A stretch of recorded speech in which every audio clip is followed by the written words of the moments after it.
뉴스야 시작합니다. 정치부 이채림 기자 나와 있습니다. 첫 번째 물음표 볼까요? 네, 첫 번째 물음표는 입으론 포기, 속내는 사수입니다. 더불어민주당 이재명 대표가 본인에 대한 불체포 특권 포기를 선언하면서 정치권이 시끄럽습니다. 그런데 속내는 사수, 이게 어떤 의미입니까? 네, 먼저 이재명 대표가 지난달 19일에 국회에서 검찰의 영장을 청구하면 실질 심사를 받고 무도함을 밝히겠다면서 불체포 특권 포기 의사를 밝혔죠. 그러니까 국민의힘이 반색하면서 소속 의원 100여 명이 불체포 특권을 포기하겠다는 서약서를 썼고요. 민주당에도 동참하라고 압박하고 있습니다. 그런데 여기에는 민주당이 동참하지 않고 있어서 이 대표가 실제 포기할 의사가 있냐 이런 비판이 나오는 겁니다. 불체포 특권 포기서에 공동 서명을 합시다. 제가 민주당 대표실로 찾아가겠습니다. 불체포 특권 행사 안 하고 영장 실질 심사를 받겠다. 언제든지 청구해라. 이 입장은 이미 여러 차례 얘기했으니까 그렇게 하시면 되겠습니다. 이 대표가 먼저 말을 했는데 동참하지 않는 거는 좀 의아하긴 하네요. 네, 그래서 여권에서는 이 대표가 실제로 영장이 다시 청구되면 말을 뒤집으려는 거 아니냐 이런 지적도 나옵니다. 여기에 민주당 혁신위도 1호 혁신안으로 의원 전원이 불체포 특권을 포기할 것을 제시했는데 당 지도부는 존중한다면서도 소속 의원들의 총의를 모아나가겠다면서 사실상 거부했습니다. 체포 동의안 부결을 위한 임시회는 열지 않고 비회기 기관을 확보해 영장 실질 심사를 받도록 하겠습니다. 비회기 기간을 확보해 영장 실질 심사를 받겠다. 이거는 어떤 뜻입니까? 네, 현행법상의 국회 회기가 아닐 때 구속영장이 청구되면 현역 의원이더라도 이 본회의 표결 없이 바로 영장 실질 심사를 받아야 합니다. 지난 3월에 민주당이 임시회 개회를 공휴일인 3.1절에 하자고 주장을 했는데요. 여당에서는 이 대표의 불체포 특권을 위해서 하루도 불안해서 못 비우냐면서 방탄국회라고 맞섰었죠. 앞으로는 그런 식의 임시회 개회를 하지 않겠다는 겁니다. 실제 표결이 진행되더라도 민주당 의석수를 감안하면 민주당이 유리한 거 아닙니까? 그렇습니다. 21대 국회 들어서 현역 의원에 대한 체포 동의안이 본회의 안건으로 오른 게 총 10번입니다. 혐의는 조금씩 다르지만요. 국민의힘 소속 의원 2명은 모두 가결됐고요. 민주당은 정정순, 이산직 의원을 제외하고 4명은 부결됐습니다. 특히 최근 전당대회 돈봉투 살포 의혹으로 영장이 청구됐던 윤관석, 이성만 의원에 대한 체포동의안 부결을 두고 민주당은 한동훈 법무부 장관의 탓으로 돌리기도 했습니다.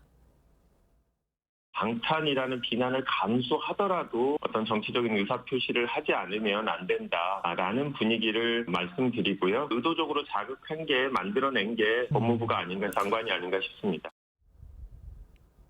민주당은 대신에 당론으로 가부결을 결정하지 않겠다고 했는데요. 결국 불체포 특권을 사수하기 위한 말장난이 아니냐 이런 비판이 나오고 있습니다. 네. 첫 번째 물음표 정해볼까요? 네, 오늘 첫 번째 물음표 입으론 포기, 속내는 사수의 느낌표는 깨끗하면 필요 없다로 정리해봤습니다. 이재명 대표가 지난해 불체포 특권에 대해서 10년 넘도록 먼지 털 듯 털린 저 같은 깨끗한 정치인에게는 필요하지 않다라고 말을 했었습니다. 필요하지 않고 또 이 특권을 누리지도 않을 것이라면 지금처럼 관련 논의를 왜 계속 회피하는지 이 대표의 불체포 특권 포기 선언이 당 안팎의 사법 리스크를 방어하기 위한 수단 아니었겠냐 이런 비판을 피할 수 없을 겁니다. 자, 두 번째 물음표는 뭡니까? 네, 오늘 두 번째 물음표는요. 앞에서만 반일입니다. 예. 민주당 김영주 의원이 본회의장에서 일본 관광을 논의하는 그런 장면이 포착이 됐었는데 지금 이 얘기를 해보자는 거죠. 그렇습니다. 이 김영주 의원이 과거 의정활동 과정에서 반일 프레임을 언급한 적도 있고요. 또 일본에 대한 비판적인 감정을 여러 차례 드러냈기 때문에 논란이 더 커진 건데요. 김 의원은 이번에 후쿠시마 오염수 방류와 관련해서 적극적으로 서명 활동, 또 선전전을 한 것뿐만이 아니라 과거 윤미향 의원의 정의기억연대 후원금 비리 의혹에 대한 비판이 거셌을 때에도 이것에 대해서 친일 세력의 부당한 공세다 이런 성명을 내기도 했습니다. 또 2019년 야구 대표팀의 유니폼 제작사가 일본 브랜드라는 점을 문제 삼으면서 국내 브랜드를 우선 선정해야 된다 이런 주장을 하기도 했습니다. 그런데 국회의원들의 이런 모습이 낯설지는 않아요. 그렇습니다. 오늘 물음표 앞에서만 반일, 이게 사실은 2년 전에 이미 나왔던 비판인데요. 박영선 전 장관이 일본 도쿄에 아파트를 보유한 사실이 드러나서 비판을 받았을 때 여권에서 나온 표현입니다. 유상범 의원이요, 이 박영선 전 장관에 대해서 앞에서는 반일, 뒤에서는 친일이라면서 정말 민주당스럽다고 비판을 했었습니다. 또 이와 함께 최강욱 의원과 조국 전 장관의 사례도 언급했었는데요. 총선 출마 목표로 반일 척결을 내세웠던 최 의원은 일본 차량인 렉서스를 소유한 게 알려져서 논란이 됐었죠. 또 조국 전 장관도요, 일제 볼펜을 사용하는 모습이 언론에 포착돼서 여론이 안 좋았었습니다. 또 반일 운동이 한창일 때 이해찬 전 대표가 일식집에서 회동을 한 사실로 논란이 되기도 했습니다. 앞에선 반일 감정을 부추기며 뒤로는 일본 수를 음미하는 한심한 작태에 국민의 분노와 불신은 커질 뿐입니다. 민주당은 오늘도 이제 장외 집회를 이어갔는데 반일 감정을 자극하는 모양새예요. 이유가 뭡니까? 네, 시간을 좀 돌려서 21대 총선 1년 전인 2019년이었습니다.